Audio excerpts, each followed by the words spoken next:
Boa noite. Nós estamos iniciando mais um programa de entrevistas sobre o workshop A Descoberta do Brincar e Contar Histórias Terapêuticas. Eu sou a Mária Rocha, jornalista, e estarei com vocês no bate-papo de hoje. Você pode acompanhar este programa pelo canal Viva e Eduque, número 897 da Soul TV, pelo aplicativo Viva e Eduque, que você pode baixar na loja de celulares Android e iOS, e também pelo canal do YouTube da Associação Viva e Deixe Viver. A nossa entrevistada de hoje é psicóloga clínica, escritora, terapeuta de família, membro da comissão científica da Associação de Terapia de Família do Rio de Janeiro, especialista em saúde mental infanto-juvenil e também em psicologia médica, é certificada internacionalmente em práticas colaborativas e dialógicas e, além do consultório, participa da coordenação do time Humanidades e também do projeto social Papo com Zero, um projeto em prol do diálogo. Ana Luísa Novis, é um prazer recebê-la aqui no nosso programa. Tudo bem? Tudo bem, querida. É um prazer enorme estar aqui, participando desse encontro, nessa noite tão especial, para a gente poder conversar sobre algo que eu acredito que toca o coração de todos nós, que é a literatura e escutar e ler uma boa história. Com certeza. Ana, um dos recursos que você usa no consultório com os pacientes é a leitura e como essa leitura dialoga com a emoção. Então, eu acho a literatura, a história, um recurso preciosíssimo, porque não existe nada mais precioso do que a gente usar uma boa metáfora para poder falar de um assunto delicado que estamos atravessando. E as histórias, elas são inundadas desses recursos porque elas carregam a sabedoria da humanidade, os afetos, as situações. Então, a gente se reconhece nos personagens e aquela conversa, e ao acompanhar a saga do personagem, aquilo toca em nós de uma forma empática e a gente se reconhece e pode criar novas ideias e ter novas inspirações ao conversar com a história dentro do consultório também. Então, a literatura, ela acaba ajudando no tratamento, né? Ela tem um poder de cura. Muito, ela é curativa. Eu acredito nisso. A literatura, as histórias, desde os primórdios da humanidade, tiveram uma função fundamental, onde a gente se conecta, onde a gente se reconhece, onde a gente constrói e registra as nossas sabedorias. Então, sem dúvida nenhuma, é muito precioso, é muito poderoso esse recurso na nossa vida. A literatura cura. Que tipo de livros você usa nesse tratamento com a literatura? Então, eu uso tanto os contos que eu escrevo, como também alguns livros da literatura infantil, apesar da gente dizer que não existe mais uma literatura infantil. Literatura é literatura. Então, tem alguns livros que você, de uma forma muito delicada e direta, você amplia a possibilidade da pessoa narrar e entrar em contato com a sua história. Então, tem alguns livros que eu amo, como Vazio. Esse aqui, por exemplo, é um livro que eu uso muito, da Ana Lenas, que é um livro maravilhoso que ressignifica o lugar do vazio. Não um vazio que te coloca na tristeza, no isolamento, na solidão, mas um vazio que abre espaço para o novo, para uma escuta original. E aí a gente tem escritores na nossa literatura que sempre falaram sobre isso, como Manuel de Barros, que ele sempre nos convidou a pensar na potência do vazio como espaço para criar possibilidades. Então, assim, esse é um livro que eu uso muito e é muito emocionante, que geralmente meus clientes se emocionam quando leem a história e começam a olhar para o seu próprio vazio numa nova perspectiva. E esse vazio, muitas vezes, a gente nem sabe explicar esse sentimento de vazio, né? Alguma coisa te incomodando, você não sabe explicar o que é, e você começa a se sentir mal com você. Enfim, é importante mesmo, né? A pessoa se conscientizar daquilo que está sentindo, e isso pode ajudá-lo a crescer, a mudar, né? Sim, com certeza, porque o vazio ele vem também como uma abertura para o original. Ele não vem só falar de um esvaziamento, de uma tristeza ou de uma angústia. Se há algo está me angustiando, que eu ainda não sei nomear, é um convite para uma busca. Com E a certeza. busca abre portas, abre janelas, a gente descobre coisas inimagináveis. Ana, e quando foi que a literatura entrou na sua vida? Quando você ficou encantado por ela? A literatura, eu sempre gostei muito de ler, mas ela especialmente entrou na minha vida depois de um curso de contação de histórias que eu fiz com a Priscila Camargo, onde ela me fez um desafio, que eu tinha que fazer uma arte em relação a uma história que eu estava trabalhando, um conto que a Clarice Pinklester usou em Columbine, que era a história de um ratinho, um conto maravilhoso, né, que a gente não sabe a autoria, mas está aí na história da humanidade. E eu disse, mas eu não sei cortar, não sei nem desenhar, que arte que eu vou fazer? E aí eu pensei, bom, eu gosto muito de ouvir histórias, eu gosto muito de ler histórias. Quem sabe eu escrevo uma história? E nesse momento eu encontrei esse meu lado de escritora. E foi tão encantador, foi tão forte, porque eu descobri que naquele momento eu fiz uma reconexão com a minha criança, uma menininha de 6 anos de idade, que desde que se entende por gente, gostava de contar histórias, criar histórias na frente do espelho, usando as camisolas da mãe, inventando vários personagens e situações inusitadas. Então eu resgatei essa pequena contadora de histórias e um universo maravilhoso se abriu para mim, onde a literatura, sem dúvida nenhuma, veio para ficar na minha vida, porque, como eu disse, literatura é cura, e ela não cura só quem escuta, ela cura também quem escreve. Então, para mim, toda vez que eu escrevo, eu estou me curando, eu estou conversando com a Ana Luísa, eu estou indo para o imaginário da Ana Luísa, e eu estou desdobrando e saindo de cada poesia que eu escrevo, de cada conto que eu escrevo, transformada. Que nem aquela frase, né, do Heráclito: o homem que entra no rio, quando ele sai, não é nem é mais o mesmo homem, nem é mais o mesmo rio. Então, quando a gente entra nas narrativas, a gente entra de um jeito e sai. Nem a narrativa é a mesma, nem a gente é mais a mesma, mas a gente sai transformado e ampliado, sem dúvida nenhuma. O seu primeiro livro foi um livro de contos, o que os olhos leem, o coração sente. Explica para a gente Sim. esse livro, que é mais ou menos isso que você está falando aí para a gente agora. Exatamente. Esse é um livro muito especial, que inclusive ele é o muso inspirador do meu projeto social Papo com Zero, onde eu uso esses contos para trabalhar com as crianças, para ampliar a qualidade do diálogo. Porque eu trabalho o diálogo em 3 níveis: a conversa íntima, onde a criança entra em contato consigo mesma e trabalha a sua autoconsciência; a conversa privada, onde a troca da conversa da história, de onde a história levou, você trabalha a intimidade e a empatia; e a conversa pública, quando eu abro para conversar com a turma inteira e a gente escutar as diferentes perspectivas da história e a gente percebe a força da coletividade que nos torna mais ricos.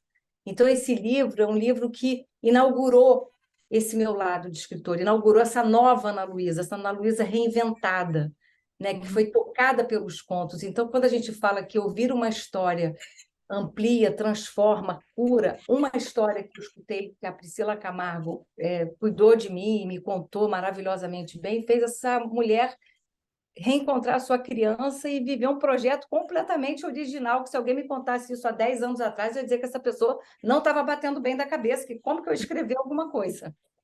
Tem Então, um assim, livro também de poesias, né? Fora contos, tem poesias também. eu lancei agora o meu primeiro livro, que é uma poesia que se chama De Onde Te Vejo. Esse é um livro que eu escrevi e tive a ilustração de uma artista plástica maravilhosa, Cristina Orenstein, que eu coloquei como coautora, porque foi lindo o entrelaçamento da arte com as palavras. E é um conto em que eu falo do olhar da mãe para o filho, do filho para a mãe, desde o ventre até quando sai de casa. Não, Então, é eu uma falo relação muito forte essa, né? Da mãe com o filho. muito forte, muito forte. Na minha história, a maternidade tem uma potência muito grande, porque eu fui mãe em 3 tempos. Eu fui mãe com 17 anos, eu fui mãe com 23 anos e eu fui mãe com 40 anos. Então, 40 anos, eu tenho um temporão. Então, assim, foi muito importante, muito poderoso esse meu encontro com a maternidade. Então, para mim, isso tem um símbolo, fala muito da Ana Luísa também, esse livro, né? Quer Desse dizer, uma poesia do começo ao fim, então, né? começo ao fim, até eles se tornarem adultos e voarem para suas vidas. Uma frase assim do teu livro que vem do fundo e que te agrada desse livro. Eu sei que são muitas, mas uma frase só para a gente. Eu gosto muito dessa frase, que eu vou ler aqui agora, porque é uma frase quando o filho se despede da mãe e... Desculpa, eu estou aqui, eu vou abrir. Ah, imagina, eu te peguei de surpresa aí com a frase. Vou ler esse pequeno trecho. É chegada a hora. Te abraço apressado, tenho que ir. Antes de partir, te olho de lado, aporto na tua íris, sinto nossos infinitos. Então, nesse momento, é uma despedida do filho para a mãe, que a gente fala de uma conexão que se mantém, né? E quando ela também se despede, ela diz: de onde te vejo, a porta está vazia, me dou conta de um novelo, sigo o fio. Agora não seria apenas filha, agora não seria apenas irmã, agora não seria apenas mulher, agora não seria apenas mãe. Poderia ser sogra, poderia ser avó, poderia ser até bisavó. Novos bordados começam a ser tecidos, o recomeço mantém nossos nós firmes. Vislumbro pelo movimento do tear novas histórias que podem chegar.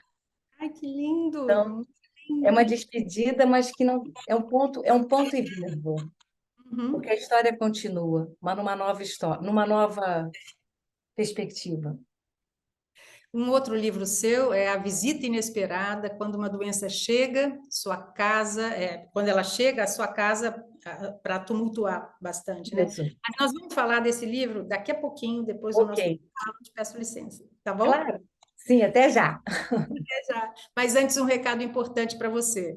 O workshop A Descoberta do Brincar e Contar Histórias Terapêuticas, realizado pela Associação Vive e Deixe Viver desde 2007, em parceria com o Instituto de Psiquiatria do Hospital das Clínicas de São Paulo e também com o Instituto Helena Floresbal, é um evento que tem como objetivo trazer ao debate a saúde mental de crianças e adolescentes. Este ano, ele acontecerá em São Paulo nos dias 20 e 21 de outubro, no auditório da Escola de Enfermagem da USP. Acesse o QR Code que aparece aí na tela e saiba mais sobre o workshop A Descoberta do Brincar e Contar Histórias Terapêuticas. Nós vamos para o intervalo e voltamos já já.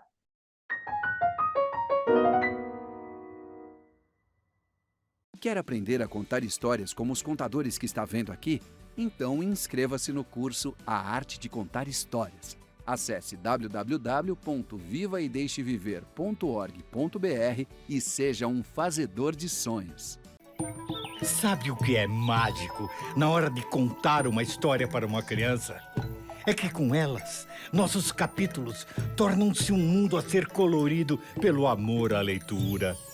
Seja conhecendo dinossauros ou princesas, as histórias têm o poder de transformar a vida de uma criança.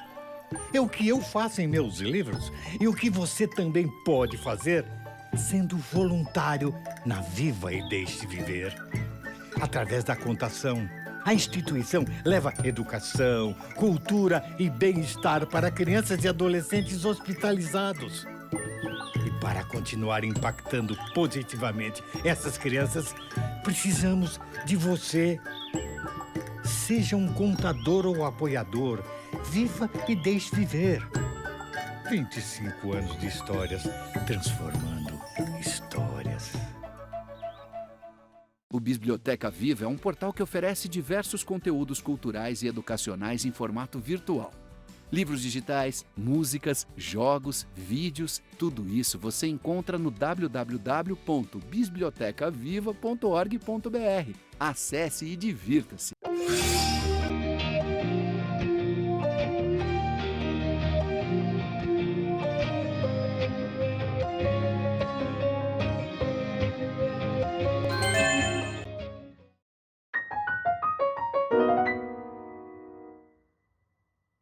Nós voltamos com um programa de entrevistas sobre o workshop A Descoberta do Brincar e Contar Histórias Terapêuticas.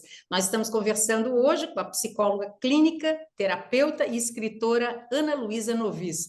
Agora, no intervalo, eu e a Ana estávamos falando sobre poesia, e ela estava falando mas tão bonito. Será que a gente consegue repetir isso sobre a poesia na hora que você escreve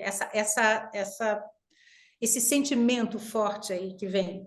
É porque eu vivo a poesia nesse lugar, né? A poesia ela é uma fala que não tem que ter necessariamente um sentido objetivo. Ela é uma coisa que acontece, ela desabrocha, ela vem.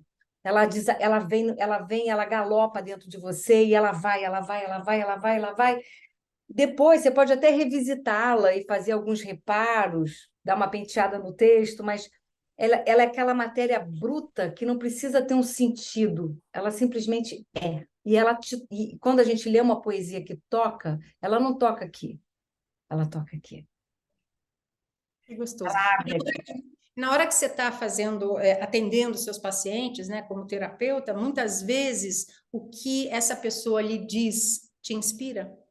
Muito. Eu já fiz algumas pequenas transgressões, no bom sentido, que hoje eu respeito muito essa potência dessa palavra que vem, que você não sabe explicar por quê, né? Porque às vezes a inspiração vem disso, de uma fala, de uma frase, de uma expressão. E eu uso isso às vezes no meu trabalho. Então, às vezes eu escuto algo de um cliente meu que aquilo me toca tão profundamente que de repente brota uma poesia. E eu presenteio essa poesia. Ah, é? Eu acho que é uma forma de eu também compartilhar com ele uma outra conexão que a gente teve nessa conversa, que não teve só naquele diálogo, naquela troca de informações e de ideias e de reflexões e de interpretações. Foi algo que veio, que não sei porquê, mas veio e me trouxe essa emoção e eu quero te dar essa emoção. E vamos ver onde ela vai te levar, onde ela vai te tocar, se ela vai te tocar, se ela vai te deixar curioso, né? Eu acho isso Ajuda no tratamento também, né? muito. Dele e meu. Vamos falar um pouquinho que eu prometi aqui do livro A Visita Inesperada. Quando uma Sim. doença chega à sua casa para tumultuar, o que te fez lançar esse livro? Então, esse foi um livro que eu escrevi com uma colega, Lucelena Abdala. É um livro que foi até o meu primeiro livro, né? É um livro que tinha a intenção de ajudar as pessoas que lidam com a chegada de uma doença crônica. E como que você lida? E a gente usou essa metáfora, a visita inesperada, porque é isso, o adoecer ele chega como uma visita inesperada que chega na sua casa sem pedir licença, sem falar seu idioma, causando um grande alvoroço e você não sabe o que fazer com aquilo.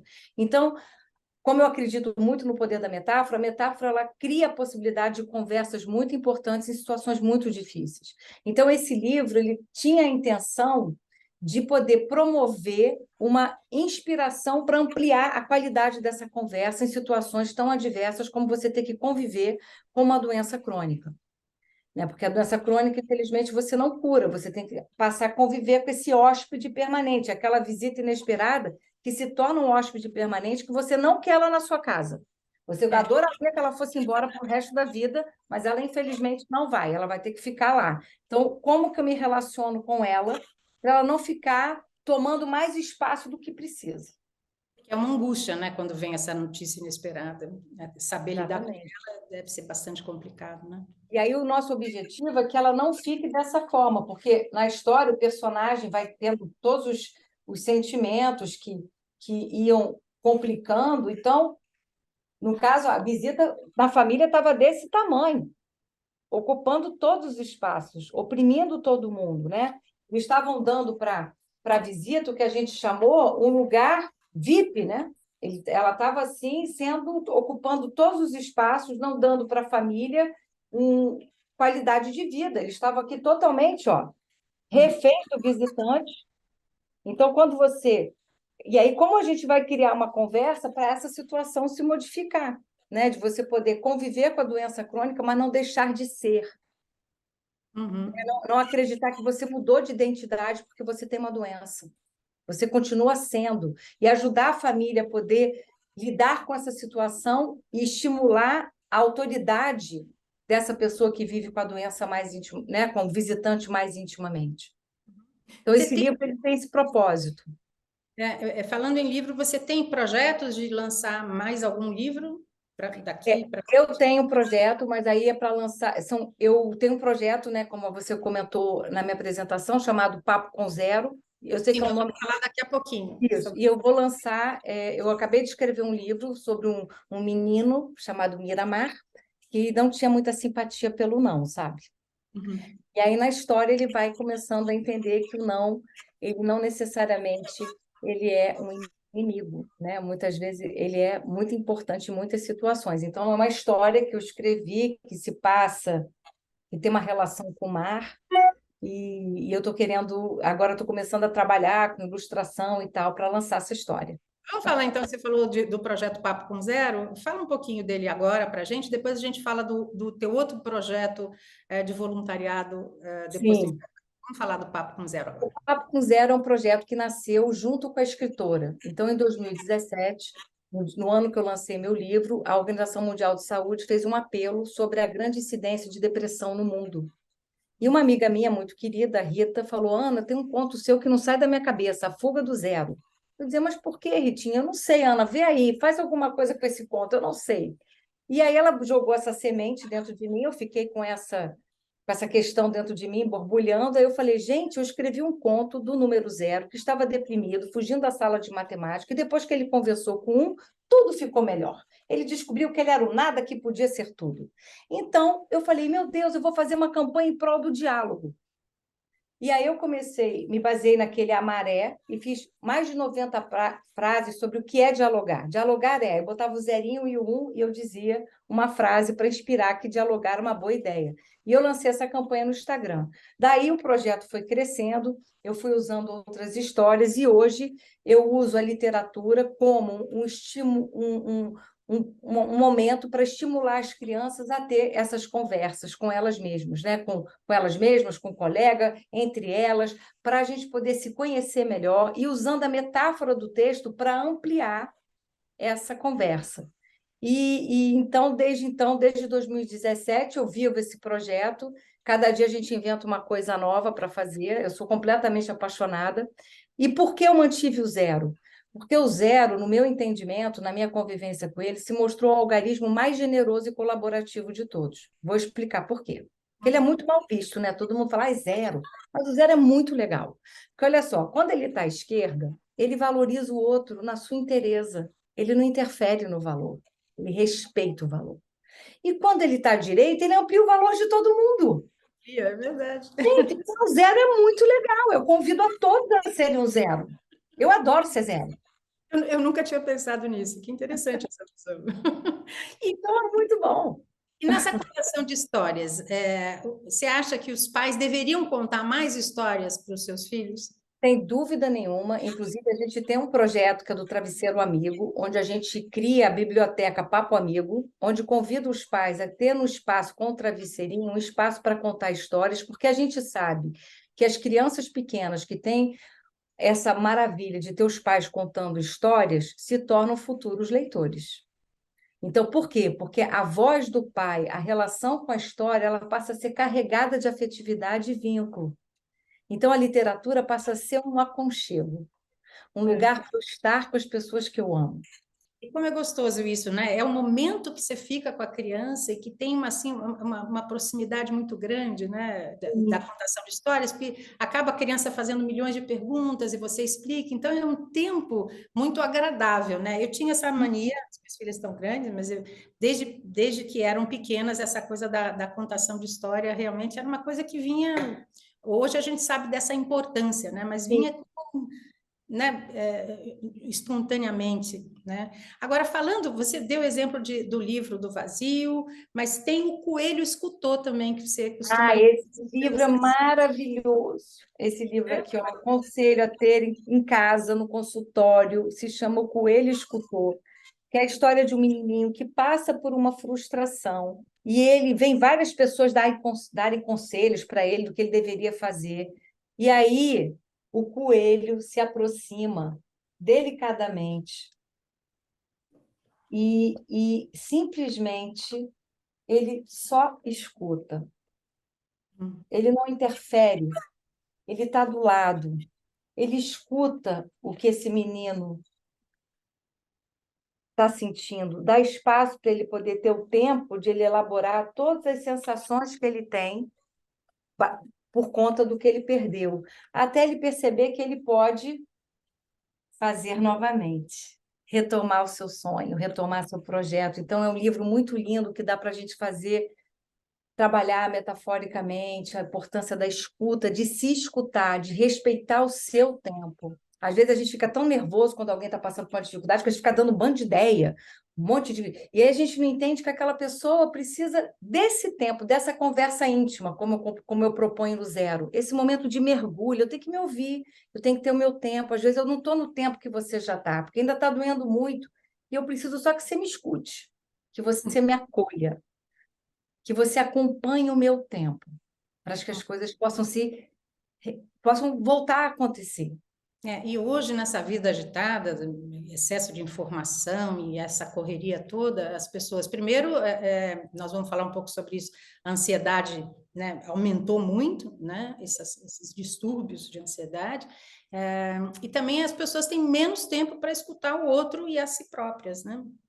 Exatamente, essa é uma situação muito, muito séria, porque você não se escutar é você não se cuidar. E você também não escutar o outro é você também não cuidar da relação. Porque muitas vezes as pessoas não escutam, elas debatem. A pessoa está falando, ela não está ouvindo o que a pessoa está falando, ela já está pensando no que ela vai responder. E aí, às vezes, as pessoas não se escutam, e aí vai criando o quê? Muito chiado nessa comunicação, e daqui a pouco a gente está tendo uma briga. E quando a gente consegue começar a escutar o outro e compreender a versão do outro, sem colocar aquilo como a verdade, então, assim, não é a verdade, é a minha interpretação sobre o que aconteceu em relação ao fato. E aí, quando a gente entende que isso não desqualifica a interpretação do outro, apenas é uma interpretação diferente. Como quando a gente lê um livro. Ninguém interpreta o livro da mesma maneira, né? Quantas vezes a gente vai ao cinema e fica revoltado com o personagem que o diretor escolheu para ser o protagonista, porque o seu era completamente diferente. Nem você teria feito aquela edição exatamente. Porque a gente graças a Deus, nós somos únicos e singulares. Por isso que é mágico ouvir o ser humano, porque ninguém é igual a ninguém. Cada um tem uma forma de ser, de lidar com uma situação, mesmo que estejam vivendo o mesmo drama, mas tem uma diferença que torna aquela pessoa única. Que bom que somos únicos, né? Graças a Deus. Ana, eu vou ter que fazer mais uma pausa nessa nossa conversa, eu já volto a conversar com você, tá bom? Até já. Até.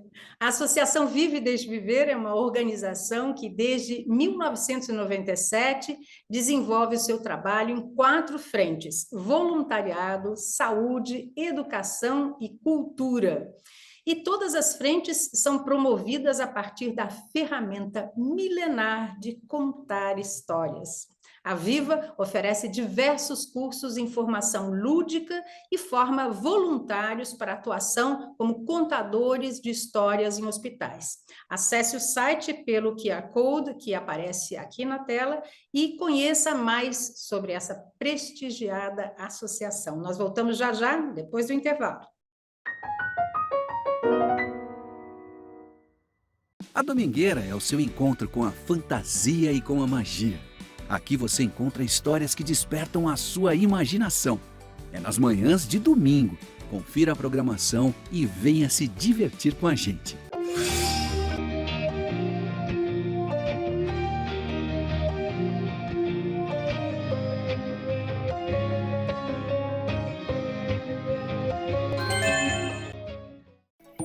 Sabe o que é mágico na hora de contar uma história para uma criança?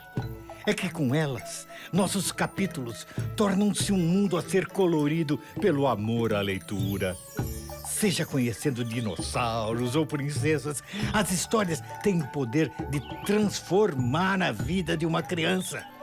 É o que eu faço em meus livros e o que você também pode fazer sendo voluntário na Viva e Deixe Viver. Através da contação, a instituição leva educação, cultura e bem-estar para crianças e adolescentes hospitalizados. E para continuar impactando positivamente essas crianças, precisamos de você. Seja um contador ou apoiador. Viva e deixe viver. 25 anos de histórias, transformando histórias. Quer aprender a contar histórias como os contadores que está vendo aqui? Então inscreva-se no curso A Arte de Contar Histórias. Acesse www.vivaideixeviver.org.br e seja um fazedor de sonhos.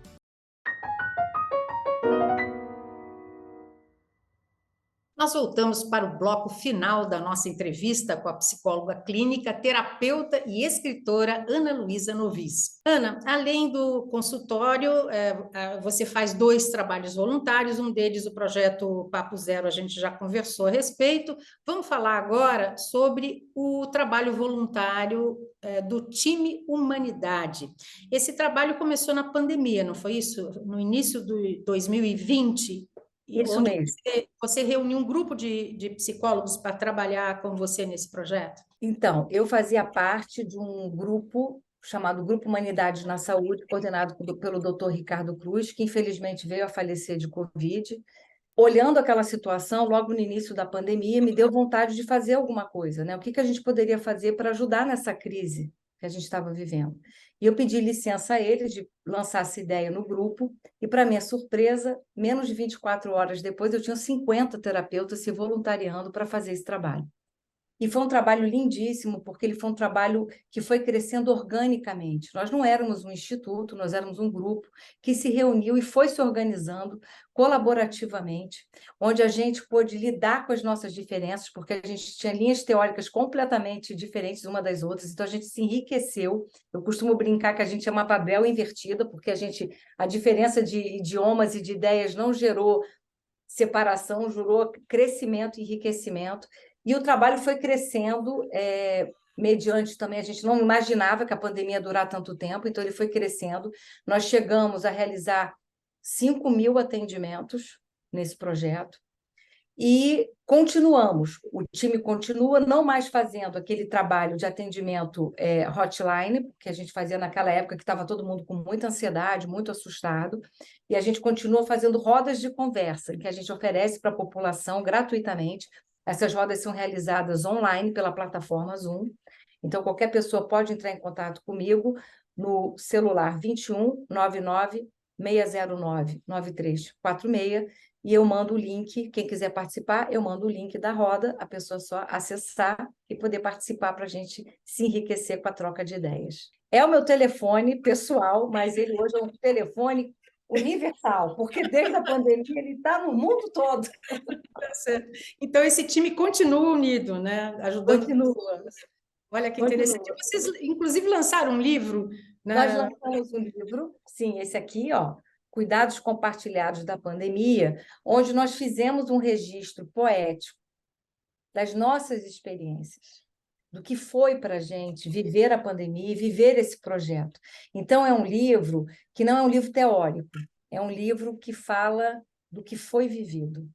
São histórias. Então, Histórias, assim, esse momento vivido foi muito duro, né? Para todo mundo, muito para duro, vocês, muito duro. e a gente foi descobrindo coisas e mudando de hábitos, né? O Zoom veio mudar isso e veio, inclusive, assim, no isolamento, era um jeito de conversar com pessoas, de ter pessoas ao nosso lado, foi muito importante. Muito A importante. pandemia ela deu uma nova roupagem à tecnologia, no sentido de que foi o que viabilizou os encontros. Né? E o cuidado é que a gente possa manter a tecnologia nesse lado construtivo e positivo, porque a gente vive nesse assunto numa balança. Tanto pode ser uma coisa maravilhosa, e que ajuda muito, mas a gente tem que tomar cuidado para isso não comprometer exatamente o encontro. Cada um ficar em si mesmado na sua bolha tecnológica e não entrar na relação com o outro. Então, é o cuidado da gente ter essa, vamos dizer assim, essa sensibilidade do tom adequado para o uso dessa ferramenta tão importante e que foi fundamental na pandemia para nós. Com certeza. Você tem outros livros, tem um, inclusive, Dando Asas às Narrativas, não é? Sim. Você fala um pouco da sua história nesse livro, é isso? Esse livro é o seguinte, é um livro que eu escrevi, esse aqui, e que eu organizei, eu tenho alguns capítulos e eu organizei. É um livro que conta justamente desse meu encontro com a literatura e as pessoas que eu fui conhecendo e me inspirando nesse novo caminho. Então, eu falo muito, é um livro que fala muito sobre a prática dentro do consultório, fala também da prática da literatura em outros contextos, como na psicopedagogia, como com as professoras. Então, é um livro em que a gente... É quase como uma declaração de amor à literatura e o quanto essa herança incrível que a humanidade nos deu desde os primórdios, pode ser e continua sendo uma ferramenta preciosíssima para criarmos novas possibilidades, novos caminhos, e o quanto ela é potente, e ela precisa ser defendida com toda a força, porque isso tem que continuar, contar história tem que continuar, ler livros tem que continuar, sonhar tem que continuar, imaginar tem que continuar, criar tem que continuar. Então, a literatura é um grande celeiro para que isso não se perca. E para a gente continuar. E para a gente continuar, pelo amor de Deus. É isso mesmo. Falando de contação de histórias, você que é uma contadora de histórias e você se interessou tanto por isso desde jovem, você tem algumas dicas para quem está querendo fazer o curso de contação de histórias, para quem está fazendo o curso, algumas dicas assim de como você vencer a timidez, de como você criar em cima também, você põe coisas suas, né, cacos, a gente chama de cacos seus na história também, para dar um sabor, às vezes até aumenta um pouquinho, assim, dá uma intensidade maior. Como é que é isso? Olha, eu acho que a primeira coisa que acredito, assim, se a gente está falando de algo que toca o nosso coração, já facilita muito. Então, quando a gente conta uma história, a gente está promovendo uma ponte tão linda, não só com quem escuta, mas também com o que depois vem para nós, do que foi escutado. É uma conversa tão maravilhosa. Então, assim, eu sempre penso, quando eu estou contando uma história, que eu estou contando algo que me faz muito bem. Sabe quando você divide com alguém uma coisa que você gosta muito e você acha que vai ser muito legal? Então, eu uso isso para não ter uma pressão de eu ser uma artista, de eu ter que ser uma atriz de teatro, que eu tenho que fazer cursos. Claro, eu acho que o curso ajuda para a gente desenvolver a técnica. Eu acho, por exemplo, o trabalho que o Viva faz de preparação para as voluntárias entrarem e poder contar a história para as crianças, eu acho isso incrível, fundamental, só porque a gente se nutre de novas ideias, a gente se nutre de novas dicas mesmo, para a gente poder viver uma coisa que já nos encanta com mais recurso. Então, eu acho que assim, o fundamental é que quem quer contar uma história já é o passo mais importante. E entender que cada contador tem que manter a sua identidade. Como eu falei, a beleza do ser humano é a sua singularidade. Então, se a gente fica achando que tem que ter só de um jeito que se pode contar a história, só desta forma que pode ser feita, a gente perde a nossa originalidade. Então, o que eu convido... encontre a sua originalidade. Use os cursos para desenvolver a sua originalidade. Não delegue esse saber como se só o outro soubesse e você fosse um eterno aprendiz. Não, você é um aprendiz, mas você também vai se tornar um mestre nessa experimentação. Você também vai inspirar outras pessoas na sua forma de fazer, na sua forma de ser. Então, o que eu convido é: não fiquem com vergonha, se entreguem de peito aberto, porque eu vou dizer o seguinte: é uma delícia ver os olhos brilhando das pessoas quando a gente acaba de contar uma história, ouvir onde essas pessoas foram. Eu vou contar só uma pequena pérola que eu costumo brincar com as crianças. Às vezes eu faço um talk show com os personagens. Eu convido elas a dar voz ao personagem. E aí um menino quis dar voz à letra O, porque no meu conto do zero, ele queria fugir para o reino das letras. E ele quis ser a letra O. Aí eu perguntei, ele tinha 8 anos, mas me conta, por que você acha, que o zero queria ser como você? Aí ele parou, pensou e disse: porque eu tenho a forma do mundo. Coisa linda. Então, as crianças dizem coisas maravilhosas quando elas voam em conversa com a história. Então, assim, quem quer ser contador de história vai viver momentos assim maravilhosos. Como você falou, é uma troca deliciosa, né? Deliciosa. E tem que se entregar, não tem que ficar preocupado que tem só um jeito certo de fazer. É descobrir o seu jeito. E isso que vai ser lindo. Tá certo. Para terminar essa nossa conversa deliciosa, que eu não queria que terminasse nunca, Que eu também. Tá muito bom. gostoso. Você tem esse hábito do livro de cabeceira?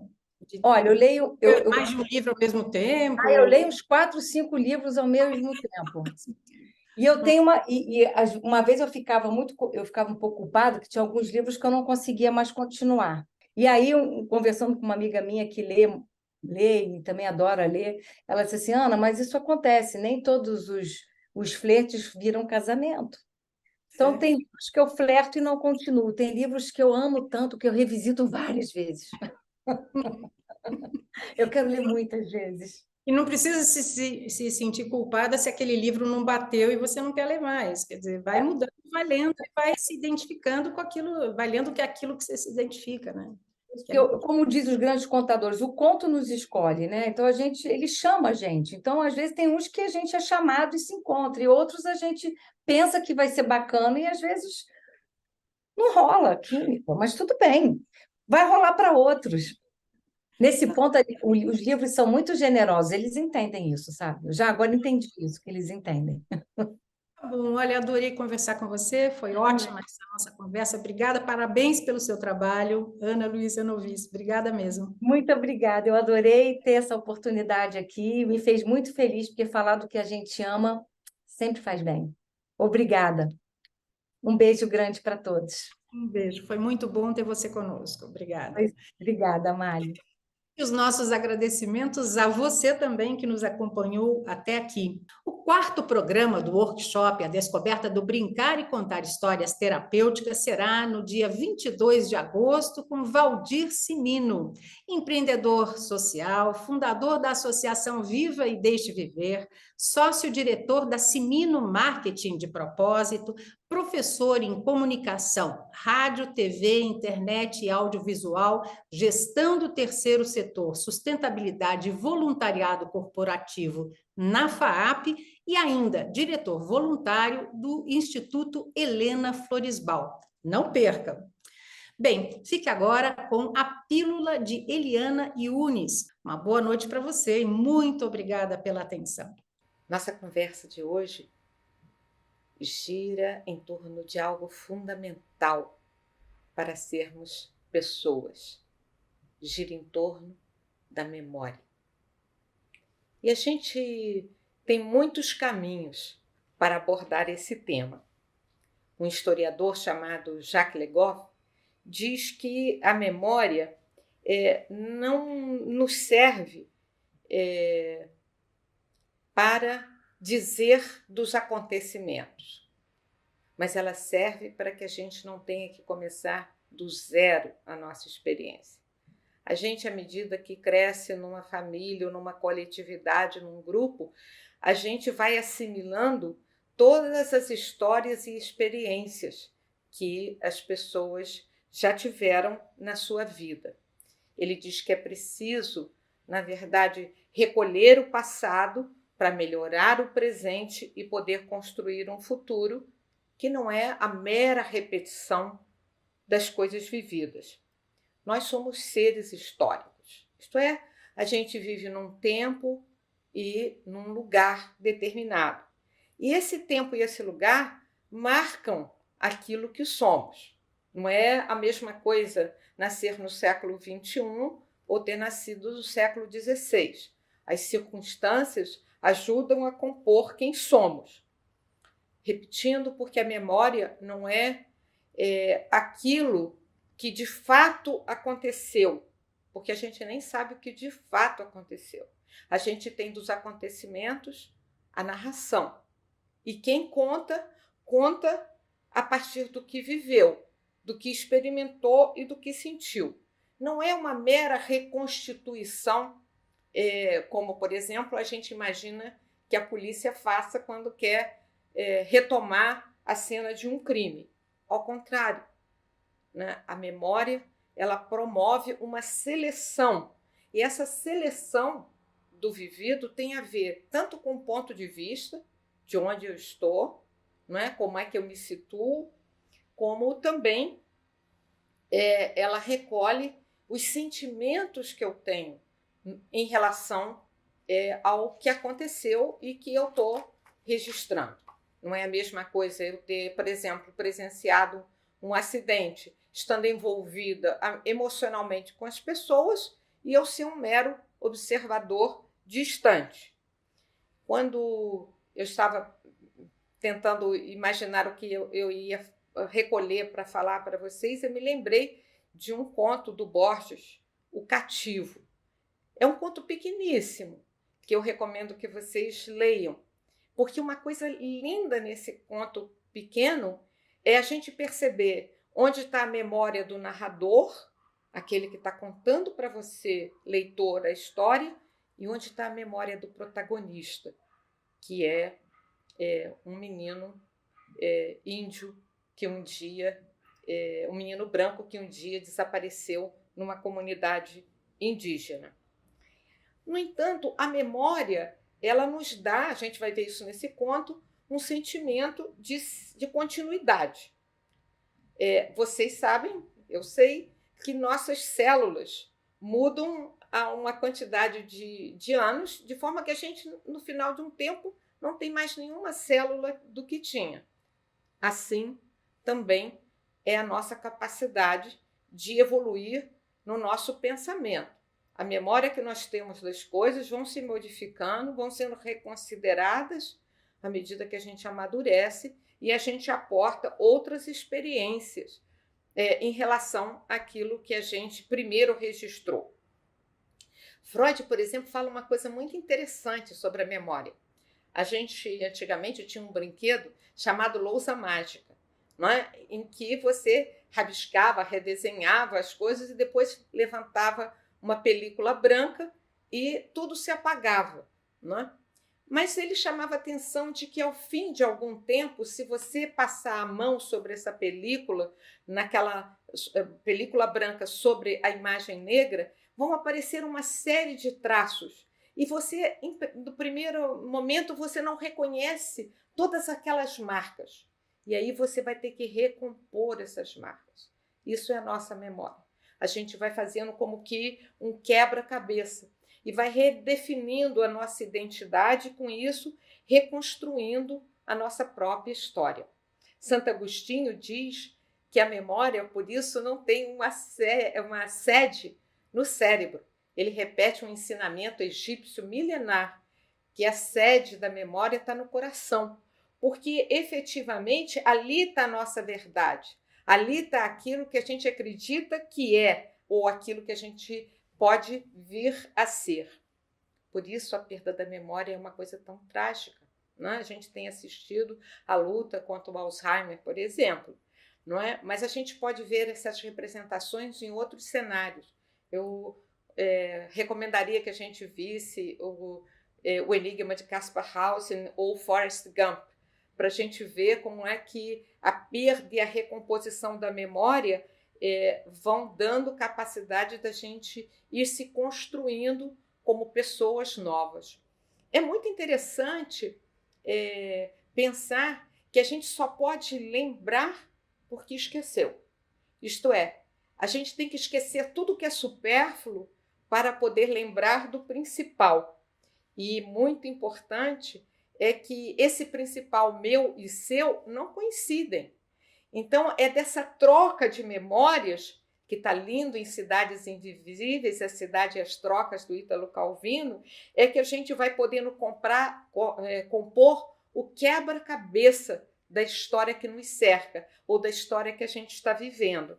Assim, uma história futura depende daquela lembrança de uma história passada, reconstituída, e que pode nos ajudar a construir uma narrativa que nos leva adiante. É importante pensar que a memória ela vai recolhendo uma série de experiências, uma série de vivências e vai com elas compondo uma espécie de acervo de vida. Não é? O que cada um de nós viveu é muito pessoal, é muito particular. Mas quando você quer comunicar esse vivido, quando você quer trocar isso com outra pessoa, isso se constitui numa espécie de repertório de vida. E é tão curioso a gente ler biografias, autobiografias e ouvir histórias de outras pessoas.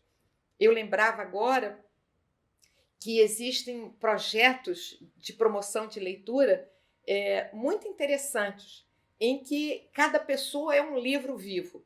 Ela se posta numa biblioteca ou num jardim público e fica à sua disposição para te contar uma história, que na verdade é a história de vida que ela teve e que ela viveu. Isso é de uma riqueza extraordinária, sobretudo no momento em que a gente cada vez menos tem tempo de ouvir os outros e aprender dessa experiência. Lembro aqui que leitura é uma palavra que vem de uma raiz que significa colheita. Então você recolhe alguns grãos, separa esses grãos para depois compor o prato ou o que você vai fazer. E a memória, ela parece ser um apanágio da nossa inteligência. Não é? A gente acredita que uma pessoa tem grande cultura quando leu muito, quando sabe muitas coisas. Mas, na verdade, esse interlegere, né? A inteligência compartilha dessa coleta da palavra leitura, isso, na verdade, vem de um saber de cor que não tem nada a ver com, ou tem pouco a ver com essa memória mecânica, lógica, daquilo que a gente diz de saber de cor. A gente esquece que saber de cor é saber alguma coisa de coração, aquilo que está no íntimo de nós. Então, no mais profundo de nós é que habitam essas memórias feitas desses grãos do vivido. Então, guardar uma experiência, como diz o poeta Antônio Cícero, não é, na verdade, escondê-la. Guardar uma experiência é, na verdade, publicá-la, transformá-la numa experiência vivida por outros. Isso, na verdade, é o que fazem os escritores. O escritor não nasce do nada. Não é uma inteligência privilegiada em que baixou um espírito para que ele escrevesse um romance inesquecível. Na verdade, ele leu muito, ele viveu com intensidade, ele pensou criticamente. E aí é dessas memórias articuladas que se faz nascer um novo pensamento, uma nova narrativa, que recolhe as narrativas antigas e agora as partilha com um sentido novo. A memória é um privilégio de quem pode partilhar a sua vida.